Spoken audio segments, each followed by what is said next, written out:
John Smith. Welcome to Kingdom Real.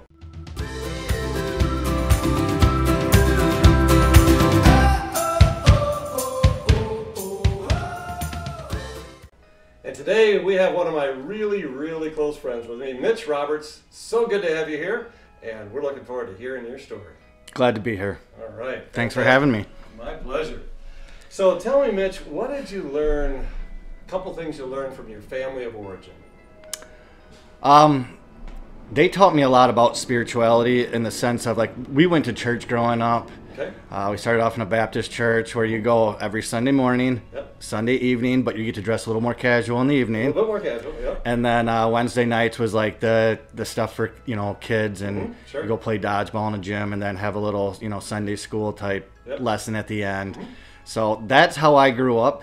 I'd say it's kind of like, I had what I'd say growing up was like the coloring book version of the Bible. Where it's just all these little cartoon characters, getting swallowed up by a whale, or, all the different things. And so that's really how I learned about it. I didn't really dive deep into it other than just getting some of the big stories. Sure. So that's where, like when it comes to my church upbringing, like I was always in church. And then they taught you other things such as, things about character, hard work, honesty, just different things like that. So my family was all about character and making sure that as kids, even though we might not have been involved in wanting a deeper understanding spiritually, that we were always exposed to it. So that was big all the way up through high school and after. Yeah. Well, you're thankful for that kind of a foundation. Yes, very thankful for that. Yes. Great. That's good. So, thinking back in your childhood, what would be maybe a favorite memory? That just kind of stays with you. It's probably two. I got two different things. One would be going to the beach with my mom and my brothers and my cousins and all that. We'd always either go out to Grand Haven or Holland, like either in trailers staying, or we'd rent a big cottage in Grand Haven, and there'd be like 40 of us staying in the cottage. Oh, wow. All the same time. Yep. So I remember that with my family. That was always fun, a good time to bond for like a week. And then the other thing is going up north to our property up north as a family. It just lifelong memories up there doing that. Those would be two big things that I'll always hold on to. Yeah. Oh, that's fantastic. That's great. So those are all really positive, good things to think about. Share with me maybe one of your darkest, most painful, difficult journeys in your life. What happened? What was going on? What did that look like? All right. The most difficult, painful journey happened shortly after I got out of the Marine Corps. A lot of people would say, "Oh, I'm surprised it wasn't while you were in the Marine Corps." Right. Where did you serve? I was with the Marines, and I was in there from 2006 to 2010. My first deployment was to Fallujah, Iraq. Okay. I was a machine gunner. Spent most of my time in a turret doing patrols every day through the city of Fallujah.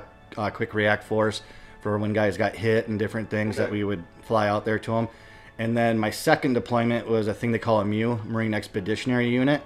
I believe it's the 31st MEU, where we go to like Okinawa, South Korea, Philippines, Thailand, Japan, Australia. And so you just go and train up with their militaries and, then have LIBO out in those ports and different things like that. So that is what my 2 years was. So I was an infantry machine gunner, 0331. And so I spent 4 years doing that. But the difficulty, there was difficult times in there, don't get me wrong. Yeah. There are a lot of great times, a lot of bad times. But the most difficult time is when I got out. Because when I got out, within a few months, my phone started ringing. And whether it be if people give me phone calls or text, it was guys, because my unit went to Afghanistan, sang in Afghanistan, and we lost a lot of guys. Well over 20 guys lost their lives, and that's not counting the amputees or the wounded in action and all the different things that, as hard as it is to lose a guy, I think also seeing these guys come back without their legs, eyes, hands, different things like that, is as difficult as the ones that die, because they're coming back in pieces, and they're not the same people. So that happened. Let's see, I got out in around January, and by that coming fall was when I started getting the phone calls, because they shipped out in the fall, and then through the winter months and into the early spring, you know, still losing, still hitting, getting guys hit.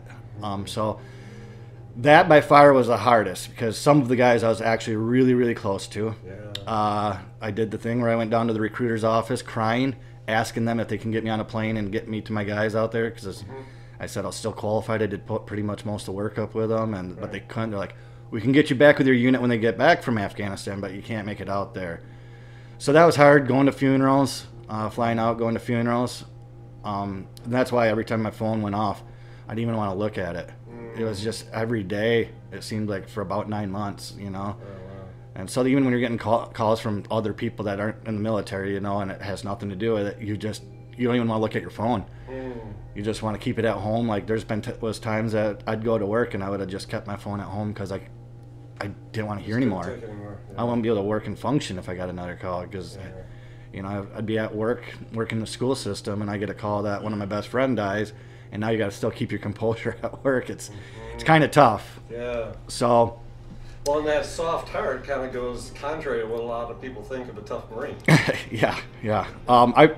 My parents, you know, they always tell me I had the biggest heart out of all the kids in the family, so I was probably the one that shouldn't have gone into the military. You know, and with that going into the Marine Corps on top of it all. So, but I felt called to do it, and I felt I had to do it. So, well, thank you for your service. Thank you for yours. Yeah, you're welcome. Boy, that's amazing. So, all that's going on. So part of it is like, I'm just not going to take the phone with me. Yeah. Anything else happen? Lots have happened during that. Now that was my worst time, and you would think that for some people their worst time's just a moment. But that's 9 months of moments every single day, 24 hours a day. And then once they come back, now you fly out there and see them all come back. And so when you're sitting out there on the parade deck and you come see them marching up, some are marching, some are being pushed in wheelchairs, some aren't there, you know.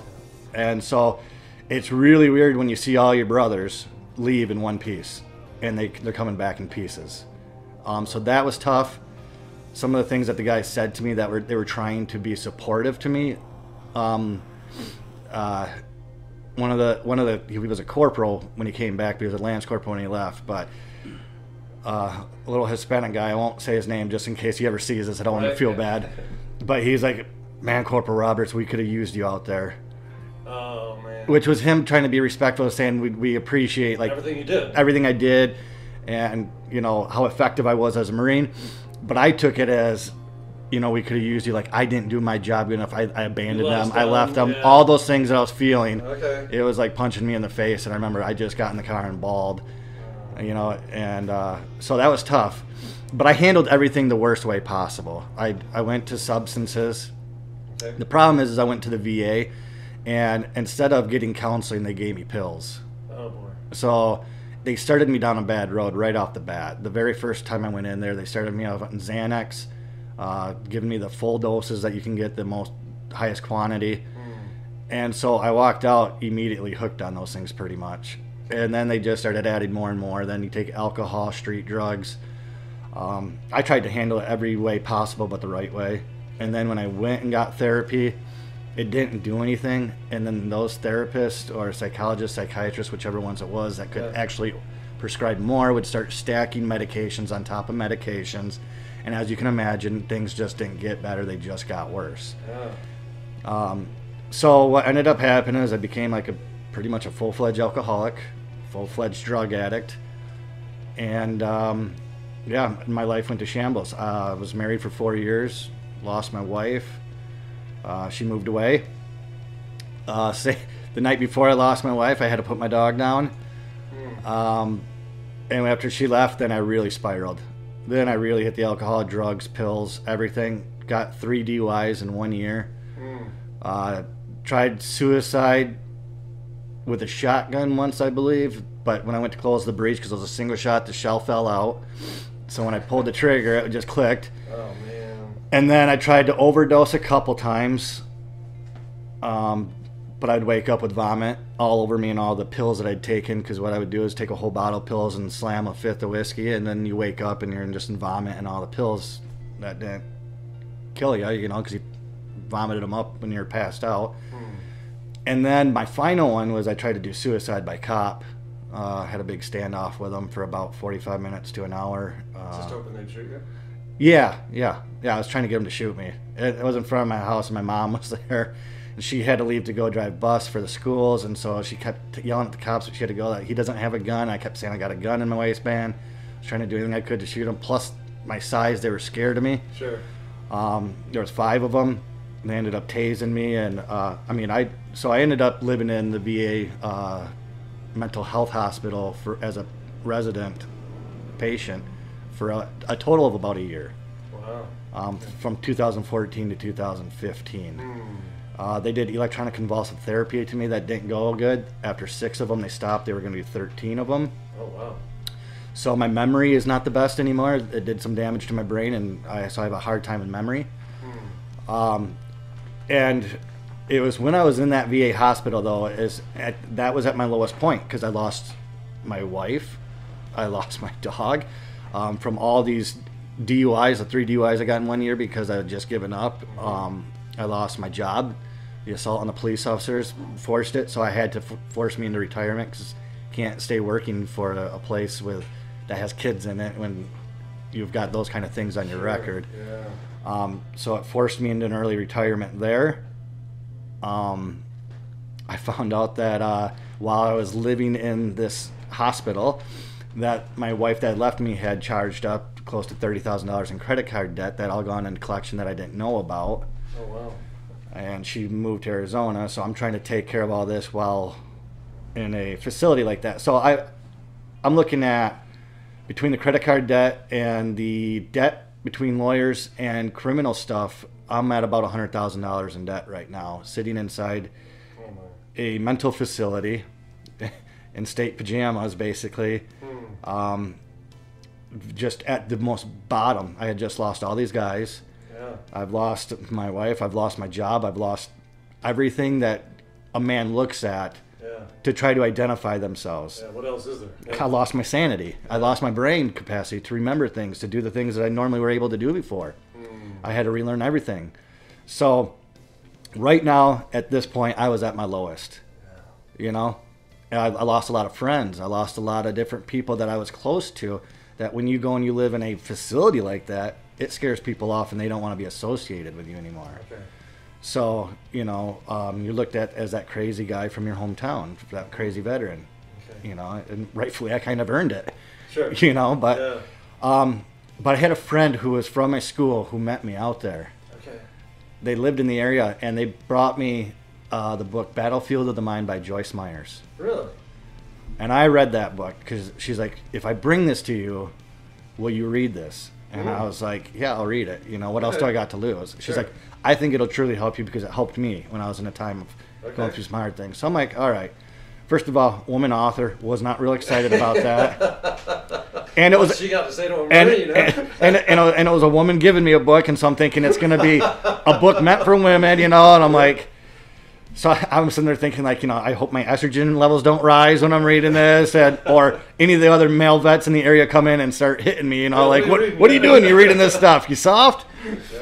But no, I approached it like, hey, I've tried all these other things, like, let me just read this. And in the back of my head, I knew, like, what I needed was spirituality, because I tried all the different counseling. I've tried all the different things, and I was a prodigal son. Like when I graduated high school, when I got away from my family, it was like, give me the money, let me go out, let me do the partying, let me do all the same things that the prodigal son did. Yep. Then I joined the military, which kind of kept me from coming back.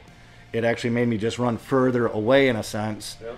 And then when I come back and I'm trying to have a good life with all that messed up, no wonder why. You went so far away, and you've relied so much on yourself and what you can do. Okay. Being a Marine, like I relied on my physical and my mental capabilities, and what you can withstand, and your intelligence. I mean, all that stuff is what helps advance you and keeps you alive. Well, I did that with everything in my life, like just relied on me and how I can overcome things. Okay. So when I'm sitting here in this place, like, man, everything that I did on my power got me to here. It didn't get me what it was doing before in my life, making me advance. It got me to my most shallow spot when I relied on myself because I was broke. because the Lord broke me. He knew I needed to be broken, brought down to my knees, all my pride taken away, just bring me down. So I am just face down on the ground, and I got nowhere to go, and I'm just begging, like, please, I need something, or take me from this world. You know, because I couldn't even take myself from the world as much as I tried.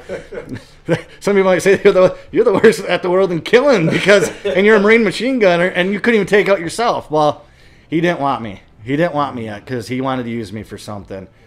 And I read that book, and I got about 3/4 of the way through the book, and I got on my knees in my little room, and I said, Lord, I know you're talking to me. You see me at my lowest right now. If you can get me out of this, if you can do anything with this, use me, and I'll do what you want. Wow. And I can't put an exact time on it, but I know it was not days. It might have been a day or a couple days. But all those debts I had were pretty much erased. Some things that came into play, some money that came in, my goodness, made it so that all that debt, all that stuff was gone. And then he also gave me a cushion so I could go start over. Wow. And with that cushion, I started flipping houses with a buddy and got him going in his business. Okay. My buddy Rob Haysbrook, he helped me get on my feet. He was an inspiration to me. He was my one friend. He's the one friend that stayed with you, That right? one civilian friend. I had military guys and other vets that would stick with me, but he was that one civilian friend that just, everywhere I went, he followed me and helped me out in every way possible. Wow. So I started flipping houses with him and got him going on that, got him started. Had some good experiences with that, but knew that's not where God was calling me to be. So I kind of changed up some things in my life, went to school at Cornerstone Psychology, which then led me to Warrior Set Free. And I started working with Warrior Set Free, and then that was like phase number 2 of changing my life and giving me direction.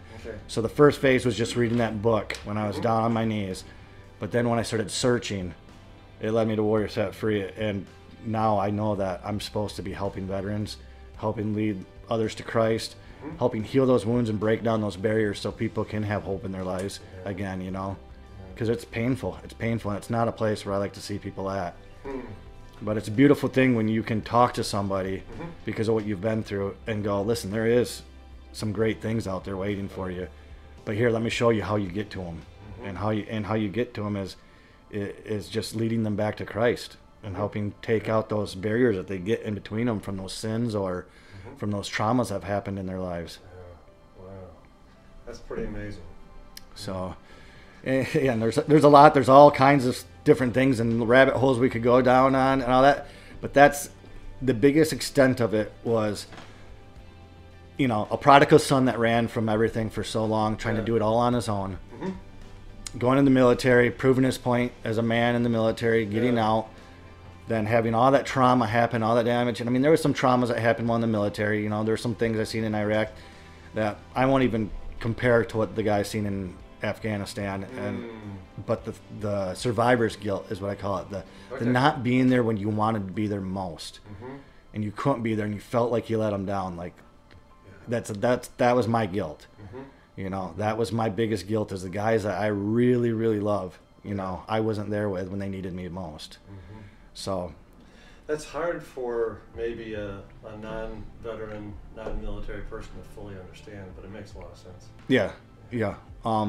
And so, you know, like, I lost my father a couple years ago, so I'm thankful that I've been as far along in my process of sanctification as I was, because that was really hard. But everybody tells me, like, and not that losing my dad's easy by no means, but I say to the people, like, because when I lost my dad, you know, I lost him on Valentine's Day a couple years ago, and everybody's like, because he was my best friend, you know, like my dad, me and him hunted, we did everything from a little kid. So they're like, wasn't that the hardest? And I'm like, that was one day of just shock and awe, you know, followed by a few days of, you know, having to do the services, and you grow into that. But like, I had guys that I was as close to in a different way as my dad, and it was like every day for 9 months. I'm like, it's something totally different, you know. And so it was a great growing experience in some ways too, because through all these wounds, through all these heartaches, through all these troubles, through all these pains, it helps build a foundation when you turn back to the Lord. because all that did was just basically laying down foundation blocks for me to build off from, because I know how hard life can be, but I also know how great God can be through those things. And that's why they talk about how sometimes he walks with you, alongside you, sometimes he carries you. Right. You know, there's all different ways he does things in your life. You know, sometimes he makes it so you avoid certain pains, you know, that he blesses you that way. But sometimes you need to go through them. Yeah. And I believe everything I went through, you know, trying to kill myself because I didn't want to live, because I was hurting so bad. Yeah. I believe he saved me from all that. Because my family always says I'm like a cat that's got 9 lives, but I've already used up all 9 of them, so I better quit while I'm ahead. Because he could have taken me so many different times at so many different at moments in my life, from when I was young, with irrigation accidents on a farm, to, you know, the military, surviving all that, to just suicide attempts. The one police officer that was first on the scene, Deputy, thank you, and you know me, I've had lunches with you since then. I gave him PTSD, and he had to take time off his job because he had said that he had mentally already pulled the trigger on me. He just hasn't physically done it yet. And when I was in the VA hospital, he went and met with my mom several times crying, because it traumatized him so bad. Wow. So because of my actions, I traumatized other people. And so then I've dealt with him, and I've talked with him, and we're on good terms and everything like that. And he's had some hard times that I've been able to be there for him. So it's kind of gone full circle. Yeah. So that's why there's just different rabbit holes. It's just weird how the Lord works, because it's like I have hurt people, and I have damaged people, and I have done horrible things of which I regret. And I hope someday those people can forgive me. But I also know that through all those things, I've also helped a lot of people too. Yeah. And so sometimes, as much as we damage other people, we can also help other people. And the damage we've done to people, we can learn from that and use that going forward to help others as well. So good and bad, beautiful, ugly, all that stuff, it all gets kind of mixed together to make a good story and a good testimony to give people hope, because everybody's at different places in their lives. Well, they are. And I'm a firm believer that God doesn't waste anything. No, he doesn't. So everything you've been through positions you to be able to walk alongside somebody else going through a similar thing. Absolutely. Absolutely. And that's what I spend most of my time doing now, in different ways. And like I said, that could be just as something as small as going out to lunch. You know? That's huge. Sending a text message. You know, ask them to go fishing with me.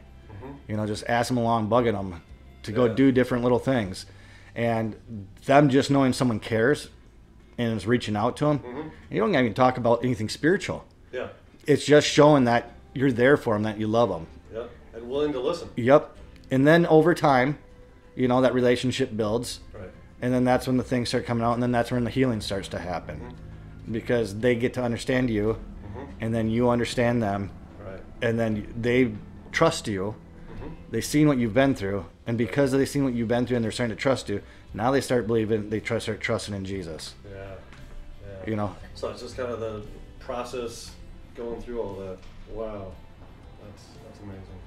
I think it's encouraging to hear too that not only were other military people, but also somebody, your friend Rob, that wasn't. Yes. And yet, so we don't have to say that you don't have to have exactly the same experience as another person. No. To be their friend and walk through it. Yes. And that's the thing about Rob. Rob had been through a lot of traumas in his life, and I'm not going to dig too deep into his story because that's his. But he's been a man who has seen tons of trauma in his life, and had a lot of people turn their backs on him from some choices he's made. So I stood by him, and then when I was going through things, he stood by me. So we're two guys who have endured a lot of trauma in life that have just stayed by each other, because even though we have different trauma's trauma. Yeah, that's true. You know? That's true. I mean, PTSD, the number one cause of PTSD is car accidents. It's not even anything combat related. Wow. Yeah, so that's why trauma's trauma. It doesn't matter where it comes from. It doesn't matter if you're a veteran or a civilian, a first responder or what. It's trauma's trauma, and everybody deals with it at some point in life. Wow. And it's how you handle it and learning how to do it in a healthy way that makes a difference. So as you look at your life now, what are some things that make Mitch Roberts come alive? Serving others. Serving others, seeing people come out of their shell of pain and torment that they live in, and seeing them get that glimmer of hope in their eyes. And I'm sure you know what I'm talking about with what you've done in life. It's, you see that dull look on their face the first time you meet them, that hollow look, that crushed look, right? And then as you spend time with them and serve and love on them, when they start getting that twinkle in their eyes and that little pep and that little like excitement in their voice, that's what I love. I love serving others and helping walk alongside them, seeing them come out of that despair, and when they start feeling that hope and get some joy back in their lives. That's what I really love. That's what gets me going. I bet you're really good at it. I don't know how good I am at it, but I do enjoy watching it happen to others. That's for sure. You can receive that. Mitch, I bet you're really good at that. Well, thank you. I appreciate it. That's true. I appreciate it. I see you in action. So use the next few minutes to think if you could communicate a message of hope to people wherever they happen to see this, what would you say? With Jesus, there is hope for anything and everyone. Because I'll tell you this, I so badly did not want to live at times in my life. I didn't have any hope, zero hope. But after realizing what Jesus can do, I have hope for everything now. And I think everybody out there should have hope if you know Jesus or know about Jesus. And if you don't, there's still hope and there's still time for you. There is. There is. Just got to come talk to one of us. There you go. There you go. So somebody that's going, okay, that sounds really good. If you're coming from a position where you don't have hope or you're dealing with trauma, what would be one or two first steps somebody might try? One or two first steps is, if you don't have hope, first of all, get with a believer. Okay. Someone who's already on a positive mind track. Find somebody else who has also gone through similar things as you, and that has survived. Between finding someone that you can relate to, that has survived and gone through things and that has hope now in their life. Okay. And then it's important too to find someone who's spiritually connected, because you don't want to go down the wrong path. So I would say try to find somebody with a similar testimony, and then find a spiritual leader of some sort that you can trust and pour into, because they're going to get you on the right path. You know, start with your churches. That'd be probably the first place I would go to. Start with your church and see which way they want to point you. Okay, good. And Warrior Set Free and Set Free Ministries is available. Warrior Set Free and Set Free Ministries. Warrior Set Free for the veteran side, Set Free side for the civilian. The veteran side with Warrior Set Free also takes first responders. They do a great job of guiding people through dealing with their traumas on a spiritual level, and that's why I work with them, because therapy and counseling is good. But if we can tackle the spiritual aspect of things, that covers a lot of things, and that's what does the most good, I believe. Putting the Lord into it. Absolutely. Well, Mitch, thank you. Thanks for having me, John. Fun. Always enjoy our conversation. Yes. Love you so much, brother. Love you too. This is great. Okay. Well, I'm John Smith. Thank you so much for watching this episode of Kingdom Real. We look forward to seeing you again real soon. Bye-bye for now.